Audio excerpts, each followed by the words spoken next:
మన ప్రభువు, మన రక్షకుడు, గొప్ప దేవుడు, అత్యున్నతుడైన యేసుక్రీస్తు ప్రభువు నామమున అందరికీ వందనాలు. దేవునికి స్తోత్రాలు.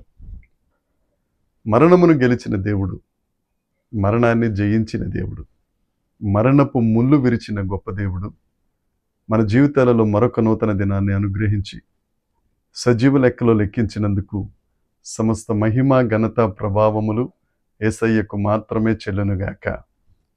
ఆ అద్వితీయ సత్యదేవుడు ఈ నూతన దినములో మనకు అనుగ్రహించిన దేవుని యొక్క వాగ్దానము, కృపావార్త, కీర్తనల గ్రంథము 42వ కీర్తన 11వ వచనం.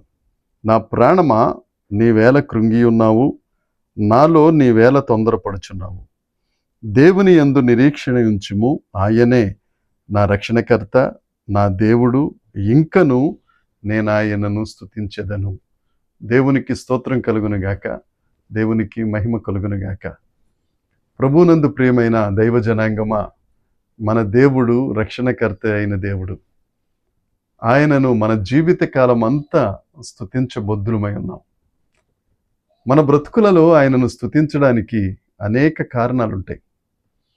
మనం ఊహించలేనన్ని ఉన్నతమైన ఆశ్చర్యక్రియలను మన జీవితంలో జరిగిస్తున్న దేవుడు, జరిగించే దేవుడు, మనం నమ్ముకున్న మన దేవుడు. ఈ 42వ కీర్తన కోరహు కుమారులు వ్రాసిన కీర్తన. ఇది కీర్తనల పుస్తకంలో ద్వితీయ స్కందము 2వ పుస్తకం. ఈ కీర్తనలో కోరహు కుమారులు ఎందుకు దేవుణ్ణి అంత బాగా స్తుతించాలి, నీవే నా రక్షణకర్తవైన దేవుడవని ఎందుకు చెప్తున్నారు అని అంటే, వారి చుట్టూ ఉన్న శత్రువులు వారిని చాలా ఇబ్బందికి గురి చేస్తున్నారు. దూషణకరమైన మాటలు మాట్లాడుతూ వారిని ఎముకలు విరిచేస్తున్నారని ఆ 42వ కీర్తనలో మాటలుంటాయి. శత్రువులు ఎప్పుడు మన భక్తి జీవితాన్ని చెడగొట్టాలనే ప్రయత్నం చేస్తానే ఉంటాడు. శత్రువుకు, శత్రువు అనుచరులకు అదే పని. మనందరి శత్రువు ఒక్కడే, అపవాది, సాతాను. ఆ అపవాది తన అనుచర గణాంగం మన దేవుని యందు భక్తి జీవితం చేస్తూ ఉంటే, దేవుని సత్య సువార్తను ప్రకటిస్తూ ఉంటే, దేవుని సజీవ పత్రికలుగా మనం బ్రతుకుతూ ఉంటే, మనల్ని రకరకాల మాటలని, నిందలతో మనల్ని ఇబ్బంది పెట్టి మన భక్తి జీవితం నుండి చెదిరిపోయే వారిగా చేద్దామని వారి ప్రయత్నం. అనేక రకాల శ్రమలు, అనేక రకాల ఇబ్బందులు, అనేక రకాల నిందలు, అపనిందలకు గురి చేస్తూ ఉంటారు.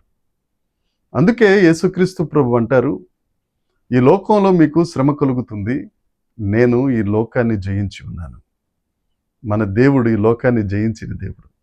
మరణాన్ని జయించేసి, మరణపు ముళ్ళు విరిచేసి, 3వ దినమున తిరిగి లేచిన ఏకైక నాథుడు, దేవుడు యేసయ్య ఒక్కడే. ఆయన ఈ లోకాన్ని జయించారు. ఆయన నిన్ను రక్షించిన దేవుడు. ఆయన నిన్ను సజీవ లెక్కలో లెక్కిస్తున్న దేవుడు. ఆయన నిన్ను తన చేతి మీద చెక్కుకున్న దేవుడు. నీవు నీ మార్గములలో ఆయన యందు నడవటానికి పరిశుద్ధాత్మ దేవుణ్ణి అనుగ్రహించిన దేవుడు. ఆ గొప్ప దేవుణ్ణి మనం ఎంతైనా స్తుతించబద్దులమై ఉన్నాం. నీకు శ్రమలు వచ్చినా, నీకు కష్టాలు వచ్చినా, నీ శ్రమలలో, నీ కష్టాలలో దేవునికి స్తుతి ధూపం వేస్తే ఆ శ్రమలనే ఆశీర్వాదకరంగా మార్చే గొప్ప దేవుడు, మన నిరీక్షణకు ఆస్పదమైన దేవుడు యేసుక్రీస్తు ప్రభు ఒక్కడే. ప్రియ దేవుని బిడ్డలారా, ఒకవేళ కష్టాల గుండా వెళ్తున్నావేమో, నా చుట్టూ ఉన్నవారే లేకపోతే నా కుటుంబస్తులే నన్ను ఇబ్బంది పెడుతున్నారు, వారి దూషణ మాటలు నన్ను బ్రతకనివ్వట్లేదు, నేను ఉండలేకపోతున్నాను, ఈ జీవితం నాకు భారం అయిపోయింది అని తలడిల్లిపోతున్నావా? ఒక్కసారి ఈ 42వ కీర్తనలో కోరహు కుమారుల బాధ చూడు. నీ దేవుడు ఏమాయనని వారు దినమెల్లా వారిని ప్రశ్నించినప్పుడు వారు చెప్తున్న మాట, మా దేవుడు మా రక్షణకర్త, మేము ఆయనను స్తుతిస్తాం మా జీవితకాలం అంతా అని చెప్పిన సాక్ష్యాన్ని నువ్వు తీసుకుని, నీ శ్రమలలో, ఈ వక్రజనం మధ్యన, ఈ చెడిపోయిన కాలంలో నువ్వు దేవుణ్ణి స్తుతిస్తూ ఉంటే, ఆ స్తుతి నొందుతున్న దేవుడు, ఆ ఆరాధ్య దైవం మహాజలరాశుల్లో నుండి నిన్ను పైకి లేవనెత్తి బండ మీద నీ పాదములు నిలిపి నిన్ను స్థిరపరిచి నీ నోట స్తోత్ర రూపమగు కొత్త కీర్తన పాడించే దేవుడు యేసుక్రీస్తు ప్రభు ఒక్కరే.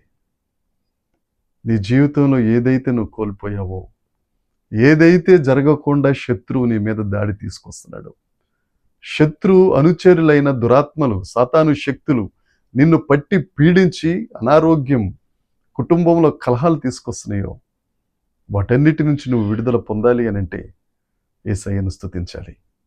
యేసయ్యను స్తుతించు. ఏ పరిస్థితిలోనైనా, కష్టమైన, నష్టమైన, ఉపద్రవమైన, మరి ఏదైనా కానీ యేసయ్యకు స్తోత్రం చెప్పు. నువ్వు ఆశీర్వదించబడతావు, అంతేకాదు ఆశీర్వాదమునకు కారకుడు అయిపోతావు. ఈ మాటలను గుండెల్లో పెట్టుకో. యేసయ్యను స్తుతించడం మర్చిపోకు. దేవుడు తప్పక నిన్ను దీవించును గాక. ఆమేన్. ప్రార్థన చేసుకుందాం. పరలోకమందున్న మా తండ్రి, మా ప్రభువా, మా రక్షణకర్త, నీకు వందనాలు చెల్లిస్తున్నాం.